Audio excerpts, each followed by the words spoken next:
Sandrine, parce que maintenant, si je fais plus... Ah, ils vont dire, ah, mais il n'a pas fait aujourd'hui. Parce qu'il me surveille, Jackson. Qu'est-ce que t'as encore, hein? Qu'est-ce qui t'arrive? Toi aussi, tu crois qu'il faut faire tous les jours la terrible? Hein? Tu vas dire, oui, mais c'est parce qu'ils aiment ça quand je fais la terrible. Après, tu parles du badaboum.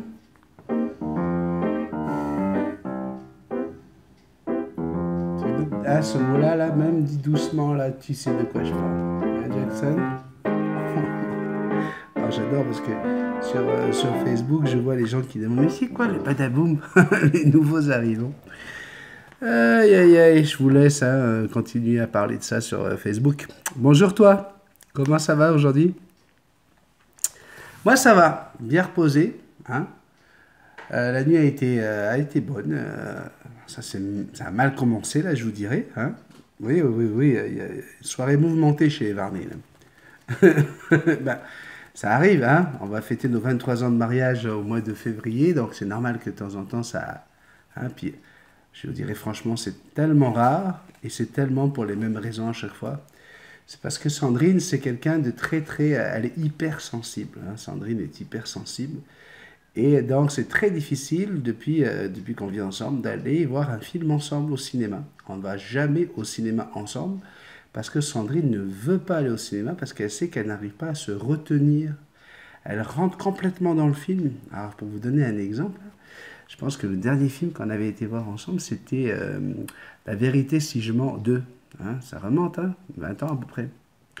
Et donc, imaginez que dans le film, quand l'autre, il lui fait un sale coup et puis qu'il va pour planter Richard Anconina, et ben, je suis à côté de Sandrine et c'est la seule qui hurle comme Connard! Mais pourquoi il fait... Putain, mais quel con! Ouais, comme ça. T'as tout le monde qui regardait vers nous, je dis, hop là. Et là, en fait, ce qui s'est passé, alors ce qui se passe, ça c'est un des problèmes à Sandrine. Donc Sandrine, du coup, on avait toute une collection de DVD, on avait notre salle de cinéma à Tahiti, puis on en a une ici. Résultat, quand on veut se faire un bon film, ben, on a tout le système qui va avec. Hein. Mais le deuxième problème de Sandrine, c'est quand elle a déjà vu un film. Ouais, ouais, ouais, ouais, ouais. Insupportable. Ah non, je vous le dis, je vous le dis. Et hier, c'était un film que moi, je n'avais jamais vu. Hein, qui, pourtant, il a 25 ans, ce film, avec mon acteur préféré, Tom Hanks, avec Denzel Washington, avec Antonio Banderas. Oui, je parle de Street of Philadelphia. Et donc, moi, je ne l'avais jamais vu. Hein, donc, j'avais une petite idée du scénario et tout ça, mais voilà, j'ai jamais vu le film. Donc, j'aime ça quand je regarde un film, qu'on me dise pas ce qui va se passer dans une minute. Hein. Et ben, pam! Voilà, on arrive vers la fin du procès, il est hospitalisé, et t'as Denzel Washington qui va rendre visite à Tom Hanks, qui arrive dans le couloir de l'hôpital, et là, Sandrine, elle va dire, je pense, là, ça y est, il est fini, il est mort. Alors, Sandrine, s'il te plaît, je dis, est-ce que je peux vivre l'émotion? Je dis, est-ce que tu te rends compte que là, tu es en train de me voler mon émotion? Tu es en train de voler le travail d'éclairagiste, de caméraman, comment on appelle ça, de maquilleur, de tous les gens de l'industrie du cinéma qui font tout ce qu'il faut pour faire rêver les gens ou pour leur faire vivre des sensations, des sentiments, des émotions. Tu es en train de leur voler leur travail, là. Oui, mais quand même, oui, mais c'est parce que ça, on voit bien qu'il va mourir. C'est pas ça le problème. C'est la note de musique juste avant, le regard. Est-ce que quand il va entrer dans la chambre, est-ce qu'il est déjà mort? Est-ce qu'il est encore vivant? Est-ce qu'ils auront le temps de se prendre dans les bras, pas dans les bras, etc. C'est tellement de choses. Alors, je ne sais pas que je parle de ça là, parce que sinon je serais en train de me faire tordre le cou. Je voudrais savoir, est-ce que chez vous, vous avez aussi des gens comme ça qui spoilent, hein, ça c'est encore un autre mot bien francophone qu'on utilise ici. Est-ce que vous spoilez les films? Est-ce que vous êtes du genre à ne pas pouvoir vous retenir? Non, je voudrais savoir, est-ce que je suis la seule victime de ça? Ou est-ce que vous aussi vous êtes victime? Ou est-ce que vous êtes à l'origine du spoil?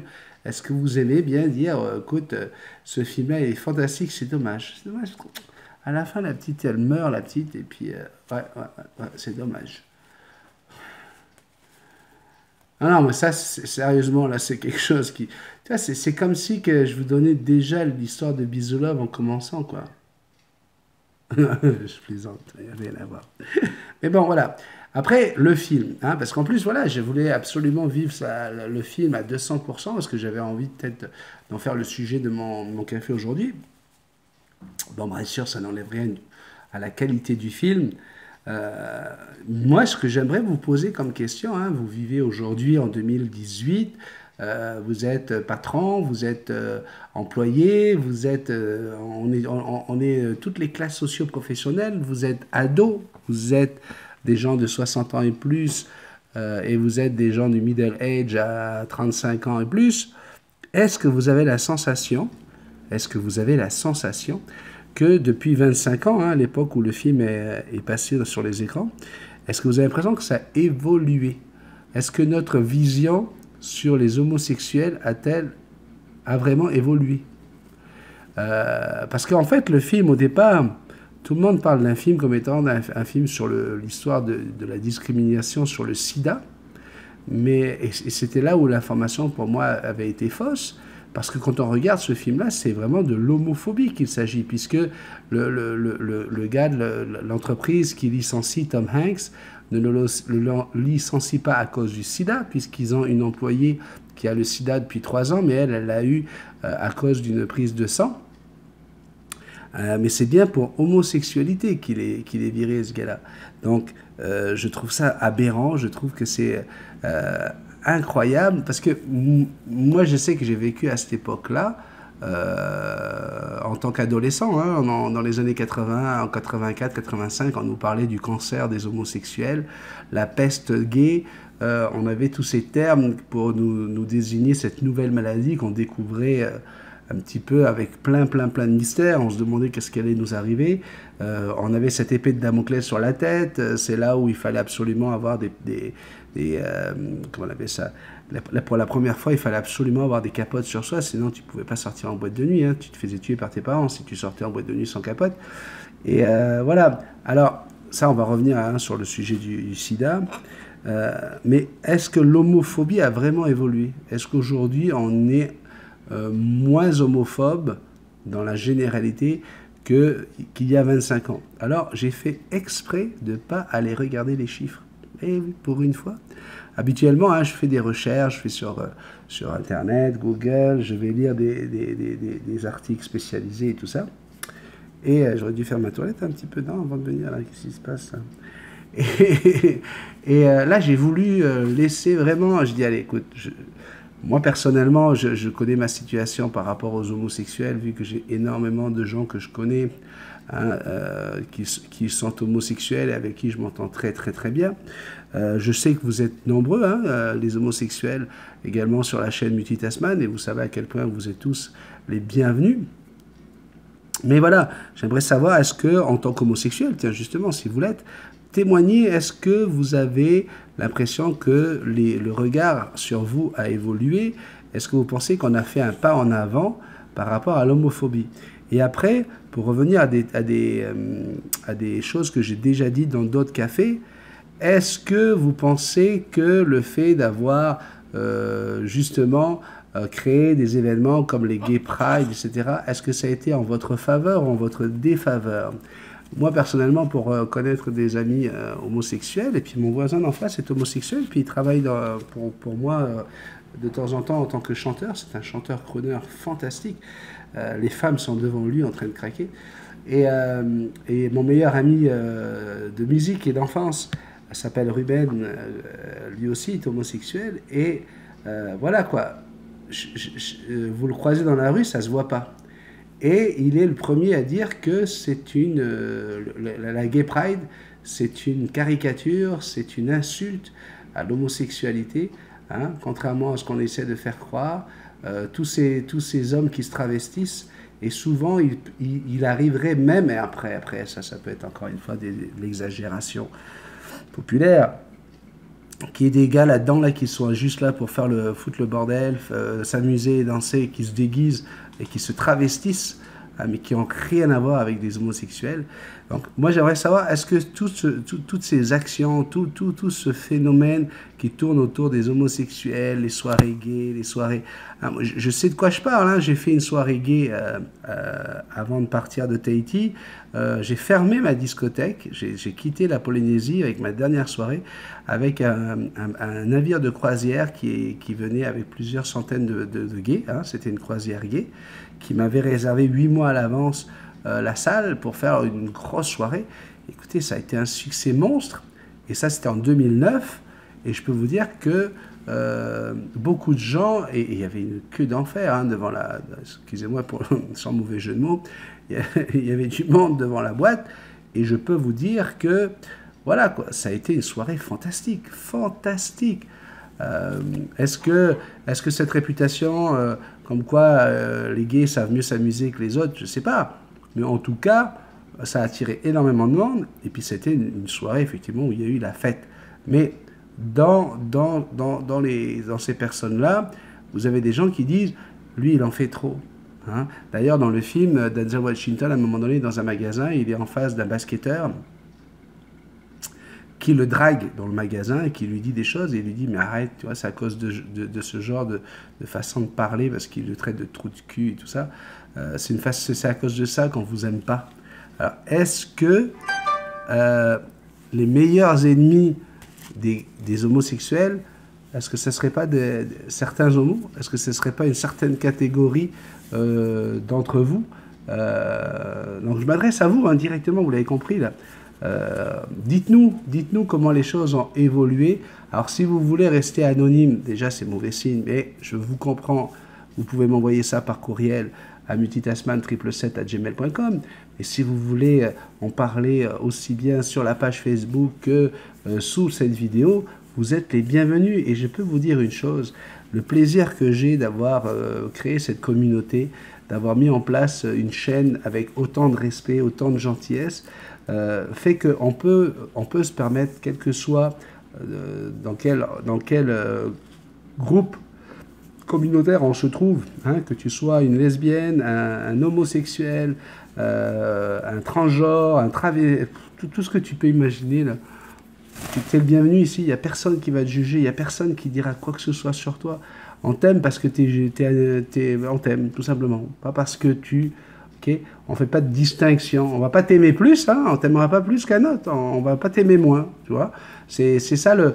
Il y a ce côté-là, et c'est ce qui me révolte un petit peu avec, par exemple, les féminazis, qui, voilà, je trouve qu'elles en demandent trop. Hein. T'es pas obligé de t'attacher dans la rue des Saint-Hilaire pour nous dire que tu es une femme. Non, t'es pas obligé, on va t'aimer pareil. Okay. Donc, ceux qui en font trop, est-ce que ce ne sont pas eux les meilleurs ennemis de ces classes de population? Voilà, moi je trouve que c'est un sujet super intéressant, hein. Vous en dites ce que vous en voulez, mais j'attends vos réactions. Et ensuite, j'avais envie de faire quand même une petite parenthèse sur la maladie du sida. Hein. Le sida, comme je vous disais tout à l'heure, quand c'est débarqué en 1984-85, on commence à entendre parler de cette maladie bizarre qui viendrait soi-disant d'un singe d'Afrique. Après, c'est une maladie d'homosexuels, c'est une maladie... Puis en fin de compte, on a tous aujourd'hui, en 2018, vous avez tous quelqu'un, au moins une personne autour de vous qui a le sida ou qui l'a eu. Est-ce que vous avez quelqu'un qui en est décédé?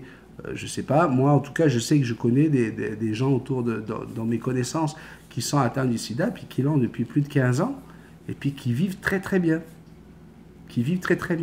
Alors, ça, c'est les progrès de la médecine. C'est,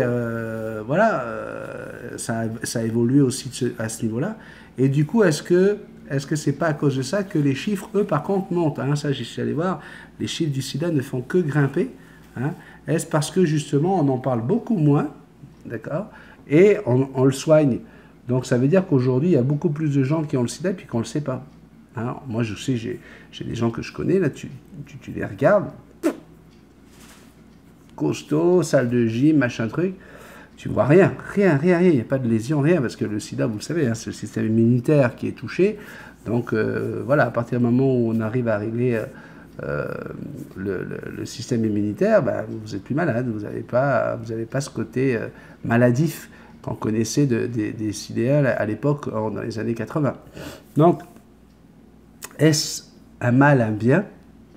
C'est ainsi, comme dirait Goldman, il semblerait que le fait que ça se soigne, ben, du coup, la génération de nos enfants, hein, ceux qui ont entre 18 et 25 ans, eh ben, il semblerait qu'ils utilisent beaucoup moins les moyens de protection.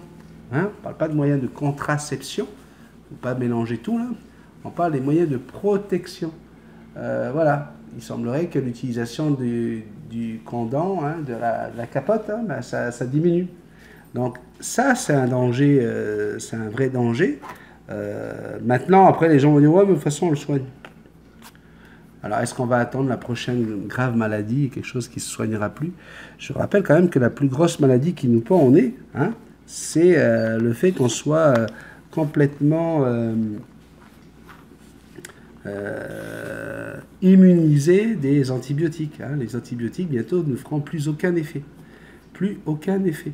Hein. À force de nous avoir filé des antibiotiques, et vas-y, en veux-tu, en voilà, pour le moindre petit bobo à la gorge, bobo à la tête, et hop, antibiotiques pendant une semaine, avec des calculs complètement fous. Hein. Quand on te disait qu'il fallait prendre ton antibio pendant 12 jours, matin, midi et soir, alors que 3 jours auraient largement suffi, aujourd'hui, les chercheurs le savent, ça. Les chercheurs disent, ça, c'était une grosse bêtise, on n'aurait jamais dû faire ça. Mais bon, on était en train de découvrir, hein, puis voilà, on a servi de cobaye, en fait, à notre génération. Donc, bientôt, là, on n'aura plus rien quand on sera vraiment malade, quand on aura quelque chose de viral, quelque chose qu'il va falloir absolument éradiquer avant que le virus devienne trop grave. Eh bien, on n'aura plus, on sera complètement... les antibiotiques n'auront plus aucun effet sur nous. Vous voyez? Donc, voilà, j'avais envie de parler de ça aujourd'hui, parce que de voir comment on peut réagir face à un contexte de vie qui est l'homosexualité, mais aussi à une maladie, hein, comment Denzel Washington vient juste de serrer la main de Tom Hanks, qui lui annonce une minute après qu'il a le sida, il n'ose même pas se toucher, hein, le manque de connaissances, hein, l'ignorance est la mère de la peur. Hein. Quand on ignore, forcément, c'est la peur qui prend la place. Hein. Donc voilà, un petit café que je trouve tout aussi intéressant. Hein. On peut toujours rire, on peut toujours s'amuser, mais on peut aussi parler de ça. Hein. C'est ça le petit café, on parle de tout et de perroquet. Pour parler du café 191, Magali nous vient avec hello mon béni et toute la famille. Hey, moi j'aime toujours faire la fête, hein. Mais les grasses matinées derrière, c'est obligatoire. D'ailleurs, oui, il faut rouvrir ces parties-là. Ça fait longtemps qu'on n'a pas vu Rico et Adam, n'est-ce pas Manon? Je pense très fort à ton abonnée qui souffre. J'espère qu'elle pourra faire un break, ce break chez son ami, et qu'elle trouvera les ressources pour rebondir au mieux. Merci Magali pour elle. Sébastien Lefebvre nous dit bonjour, café intéressant, +1, bonne journée à tous. Anne-Olivier, bonjour Benny, Jackson et à vous tous. Et gros bisous aux bisounours et bisous love. Je me suis tellement pris dans ta vidéo que je n'ai pas fait attention que tu n'avais pas dit bonjour. Lol, pas bien ça, hein. Passez une bonne journée à tous et 1000 gros bisous et gros câlins. Valérie Galizy, qui passe par des moments compliqués, hein, Valérie, hein. C'est vraiment là... 2018 commence difficile. Hein. Valérie nous dit coucou la famille, je vous aime et pense beaucoup à vous. Après 11 jours de l'accident de moto de mon fils, mon mari est rentré aux urgences. Insuffisance respiratoire, plus bronchite chronique, plus affection pulmonaire. Il a du mal à respirer. Ils l'ont mis sur oxygène. Mais pour dire aussi, il fume 2 paquets par jour, 2 paquets de cigarettes par jour. Il a dit qu'il allait diminuer de toute manière. Il va être obligé parce que ça fait que je me retrouve toute seule pour gérer tout ça. Et ce n'est pas facile. Hein. Heureusement que tu es là. Et bien sûr, toute la famille. Allez, maintenant, je file voir mon mari. Le problème, c'est que j'ai vraiment pas beaucoup de temps pour mes haras. J'espère qu'ils ne m'en voudront pas. Qu'est-ce que tu penses de ça? Je vous aime. Arrête de t'inquiéter pour tes haras. Tes haras, ils vont très très bien s'en sortir. Vous avez vu la petite vidéo avec ce conure soleil, Lily, hein? Lily, elle va rester pendant 10 jours dans une animalerie, dans un petit cubicule, sans voir son maître. Et je peux vous dire que c'est tous les ans comme ça. Hein? Et elle va très très très très bien. Si vos oiseaux sont équilibrés, Arrêtez de vous inquiéter là, dès que vous partez 3-4 jours. C'est pas un problème, ça. C'est pas un problème. Ils sont capables de survivre. Nesquik Mandarin nous dit bonjour, merci, ça m'a fait trop plaisir encore, merci et gros bisous. Alors, j'ai été regarder, hein, quand je suis allé m'inscrire, tu étais à 14 abonnés hier. Et là, aujourd'hui, je suis allé voir, tu étais à 25 abonnés.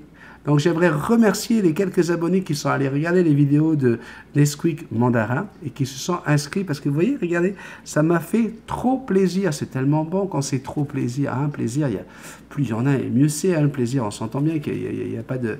Hein, c'est sans aucune modération, le plaisir. Il faut y aller. Donc, on a fait plaisir à Nesquik Mandarin. Donc, si vous voyez hein, Nesquik Mandarin affiché en bas de la vidéo, cliquez dessus, allez regarder, il a des très belles vidéos de petits pinsans, hein, des pinsans mandarins justement, et de sa conure Nesquik. Puis ça coûte rien, abonnez-vous, cling, ça fait plaisir pour un jeune youtubeur qui démarre. Allez-y s'il vous plaît. Develyne, coucou tout le monde, Benny et la belle Jackson. C'est trop bien ta petite histoire québécoise. Je n'avais pas tout compris, je t'avoue. Ça m'a appris de nouveaux mots et j'ai très envie de te dire pourquoi tu n'as pas mis tes warnings. Ah non, mais alors ici on ne dit pas warning, on dit flasher. Et j'ai Marc Eric qui m'a appelé, il m'a dit arrête, on ne dit pas le trafic était jamais. J'ai dit si, vous dites c'est jamais ben raide. Il dit non, on ne dit pas qu'on était pris dans le trafic, on dit qu'on était pogné. On était pogné dans le trafic. Et là, tu demandes peut-être de quoi je parle. Lol, très bon café encore. Tu m'as fait rire avec Manon. De gros bisous à tous. Sandrine Bénizet sur la séquence des câlins de Jackson. Coucou, mais quel bonheur de la semaine se faire caresser comme ça. Bisous. Est-ce que tu caresses tes petits dragons comme ça, Sandrine? C'est à l'envers, c'est derrière, là, quand tu...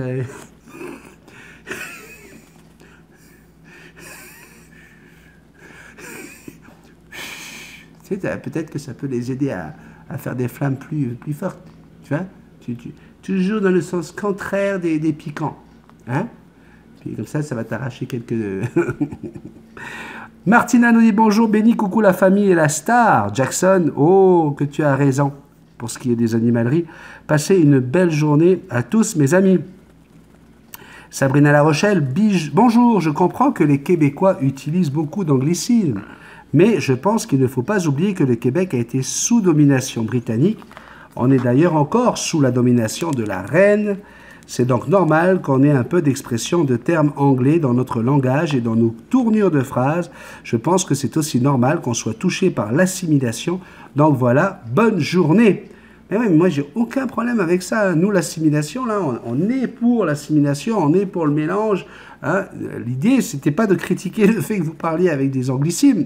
L'idée, c'était de dire pourquoi vous nous critiquez, quand on est français ici, on nous dit tout le temps, ouais, mais vous ne parlez pas bien le français, nanana, nanana. Nous, on n'a aucun problème avec ça. Hein. Nous, le film avec Demi Moore et comment il s'appelait, c'était le film Ghost, hein. J'ai perdu le nom de l'acteur, Patrick Swayze. Hein, voilà, nous, on l'a appelé Ghost hein, en France, on ne l'a pas appelé Fantôme d'amour. Hein. American Pie, on n'a pas appelé ça la soirée de je ne sais plus quoi, là, on parle de bal de finissant ou quoi, un truc comme ça.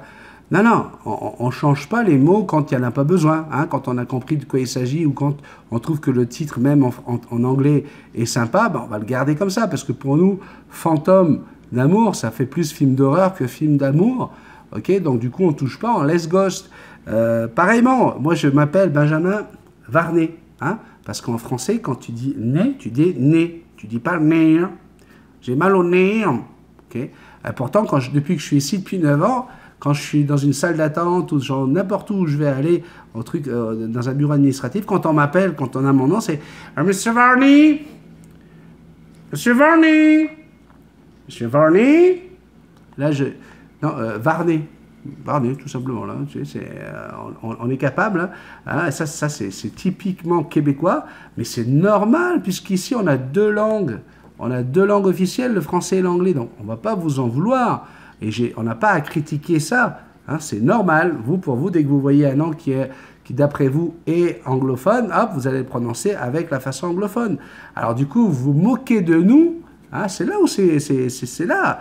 On va pas retourner le truc, puis on va pas en faire un débat, parce qu'au départ, c'était de l'humour, hein, c'était pour s'amuser avec Rémi et Marc-Éric. Mais moi, par exemple, je dis Patrick Swayze, parce qu'en France, on dit Patrick Swayze. Hein. Vous allez dire Patrick Swayze, tu vois, ou Patrick Swayze, ou je sais plus comment vous faites là. Hein, vous voulez absolument aller chercher la prononciation anglophone. Et ça, c'est normal. Vous avez deux langues officielles, qui est le français et l'anglais, mais nous, on l'a pas, ça. Donc, on va appeler les gens par... c'est Frank Sinatra, c'est pas Frank. C'est nous, c'est Frank. Hein. Frank, ça existe en français aussi, hein, le prénom Frank. Donc, il n'y a pas de raison de l'appeler Frank si c'est Frank. D'accord? Donc, voilà. Je t'en veux pas, et puis on s'en veut pas. Hein. C'est normal, il n'y a pas de problème. On était là pour rire au départ, et je comprends très très bien ta réflexion. D'accord? On se retrouve juste après ça? Allez, non, c'est pas bisous love. C'est la transition. Transition, ma fifi. Ah oui, t'es en train de faire tes plis? Oui, t'es en train de faire tes petites plis? Transition, c'est parti.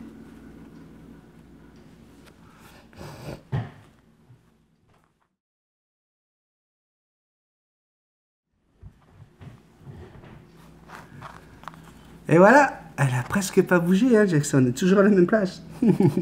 Natacha. Natacha de Suisse nous écrit « Coucou la bisou team, trop bon ce café, les expressions québécoises, j'adore. En Suisse aussi, on a nos mots. Et quand les frouzes débarquent, ils comprennent rien. C'est quoi les frouzes? Eh ouais, les maudits français, encore une fois. Mais on les aime, qu'elle dit. Les frouzes, c'est comme maudits français, mais on les aime. Lol. Un petit jeu, traduire cette phrase. Comment un taguené... Comment un taguené... Ah, pardon, excuse-moi. Non, c'est pas ça. Comme un taguené, je me suis encoublé dans la panos. J'ai fait niblet dans la gouille et j'ai cupès dans la dérupe. Essaie de le lire avec un bon accent suisse, c'est encore plus drôle. Alors, on verra ce que ça donne. Lol. Alors voilà, tu vois ce que ça vient de donner, c'est pas terrible. Alors, du coup, on s'est parlé avec Natacha, et je lui dis, s'il te plaît, donne-moi la traduction. Alors, un taguené, ça veut dire comme un idiot, le taguené, un imbécile. Comme un taguené, comme un idiot, je me suis encoublé dans la panos. J'ai trébuché sur la serpillière. Hein. Ici, la serpillière, comment vous l'appelez? On n'appelle pas ça la serpillière, ici, on appelle ça la mop. Hein. Okay. Donc, trébuché sur la serpillière. J'ai fini bled dans une gouille, ça veut dire j'ai fini mouillé dans une flaque d'eau. Et j'ai cupès dans la dérupe. Ça veut dire j'ai fait un roulé-boulé. Ça veut dire que en fait, le cul est passé par-dessus la tête dans la pente.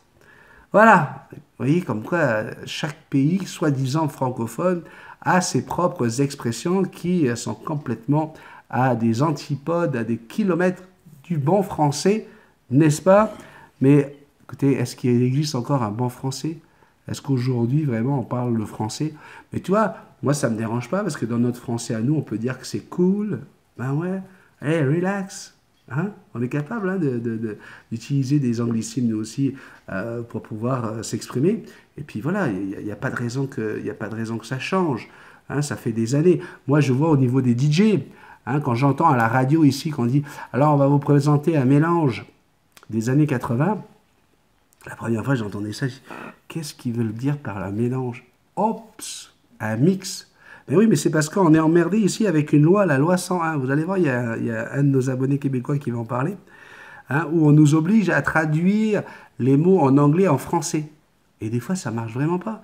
Parce que moi, le mégamix de Claude François, je l'avais dans les années 80 déjà. C'était un mégamix Claude François, chanteur français, mégamix. Hein, tu te vois en train de dire « maintenant, tout le monde, attention, je vais vous passer le méga mélange de Claude François !» Ça marche vraiment moins bien. Hein. Mais voilà, ils ont essayé d'instituer une loi, la loi 101, pour obliger de tout traduire en français. Ils étaient même sur le point de traduire certaines enseignes. Ils voulaient obliger de traduire les enseignes américaine en français. Et il y en a qui l'ont fait. D'ailleurs, si vous connaissez le Kentucky Fried Chicken, eh bien ici, ça s'appelle le poulet frit Kentucky. Ouais, ils l'ont traduit en français.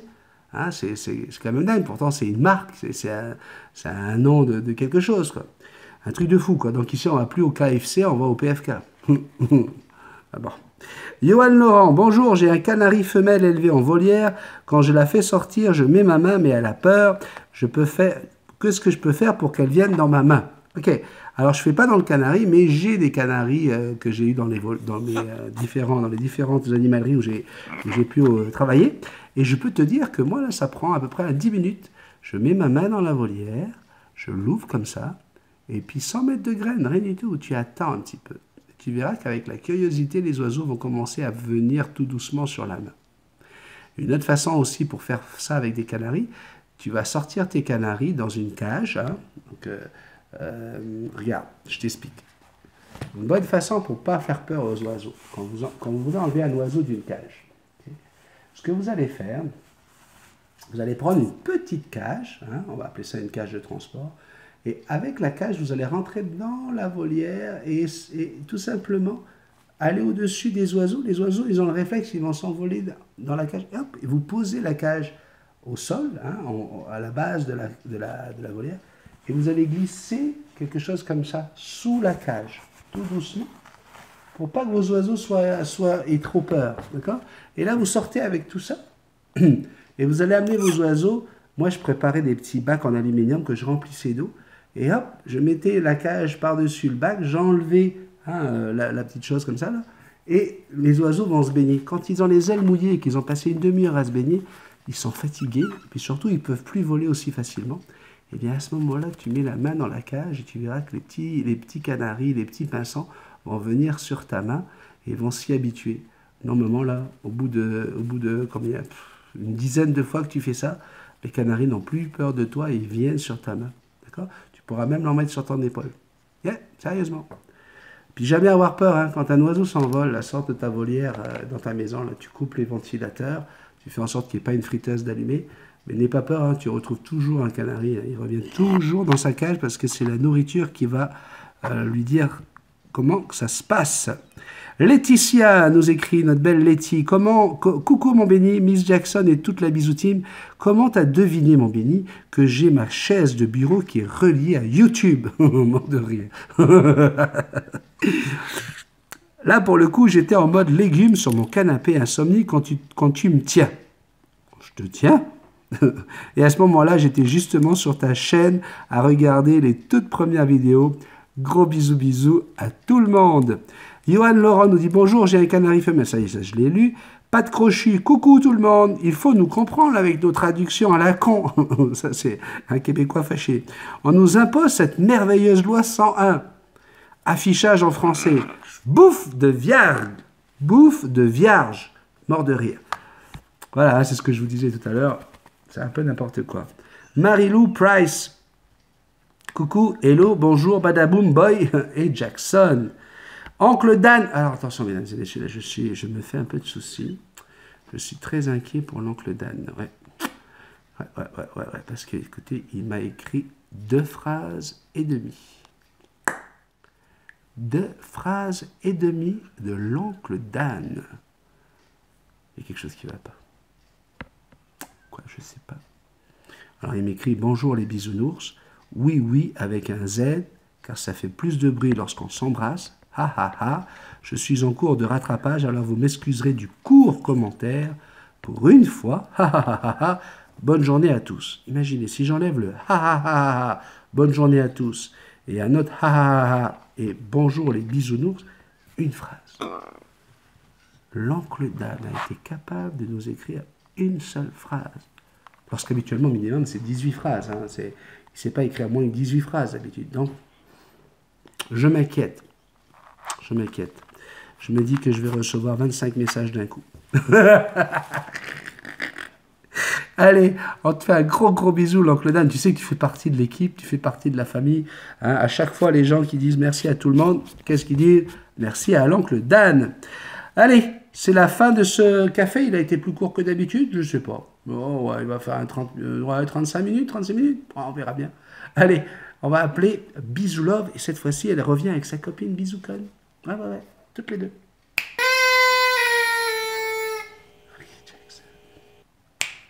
Alors, Bisoukon et Bisou Love reviennent de l'animalerie, justement. Elles se sont achetées 2 belles petites souris. Le problème, c'est qu'elles n'ont qu'une seule cage. D'accord? Alors, Bisoukone, elle demande à Bisoulove, elle dit donc, Bisoulove, comment on va faire pour les reconnaître? Alors, Bisoulove, elle dit, oui, mais alors, c'est pas compliqué. Ce qu'on va faire, c'est que je vais couper une patte à ma souris. Comme ça, ma souris, ouais, ma souris, ça sera celle qui aura 3 pattes et la tienne, celle qui aura 4 pattes. Donc, elle coupe une patte à la souris, c'est dégueulasse, je sais. Et dans la nuit, les deux souris discutent et dit donc, elle se moque de nous, quoi. Là. Tu te rends compte, elles t'ont coupé la patte à toi, hein? C'est vraiment pas cool. Écoute, moi, je suis solidaire avec toi, là. Je vais me couper une patte. Comme ça, au moins, on sera toutes les deux avec 3 pattes. Et Bloom, elle se range la patte. Clac, clac, clac, clac, clac, clac, clac. Ah, les souris sont capables. Et le lendemain, donc, Bisoukone se retrouve avec Bisoulove devant la cage et... Ah, ben dis donc, regarde. Elles ont toutes les deux 3 pattes. Oh, ben, ouais. Ah, mais ça, c'est vrai, dis donc. On a toutes les deux 3 pattes. Alors, on va lui en couper une deuxième à la mienne. Comme ça, la mienne aura 2 pattes et la tienne aura juste 3 pattes. Et hop, la nuit elle revient, les deux souris discutent, elles refont le même coup. Et c'est comme ça pendant 3-4 jours. Et puis au 4e jour, ben, 4 pattes, hein, plus de pattes. Les deux pauvres souris n'ont plus de pattes. Ouais, c'est l'histoire, hein, qu'est-ce que je dis. Et là, Bisoukone me dit, ben, comment on va faire maintenant pour pouvoir les reconnaître? Alors, Bisoulove elle réfléchit, puis elle regarde les deux souris comme ça, elle dit, ce qu'on va faire, toi tu vas prendre la blanche et moi je vais prendre la noire. Ouais, comme ça on est sûr de ne pas se tromper. Toi la blanche, moi la noire. Toi la blanche, moi la noire. Ouais, Jackson. Mais oui, mais c'était quand même nécessaire de couper les pattes, hein, au départ, c'était une bonne idée, moi, je trouve.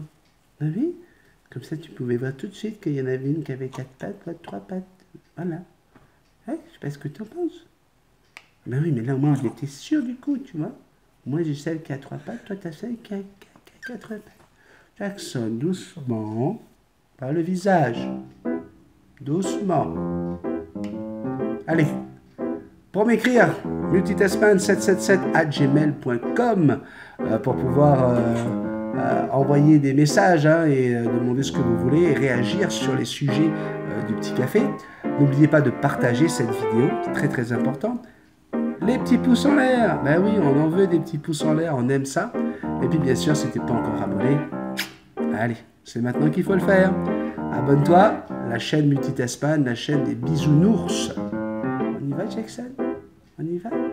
Bye bye!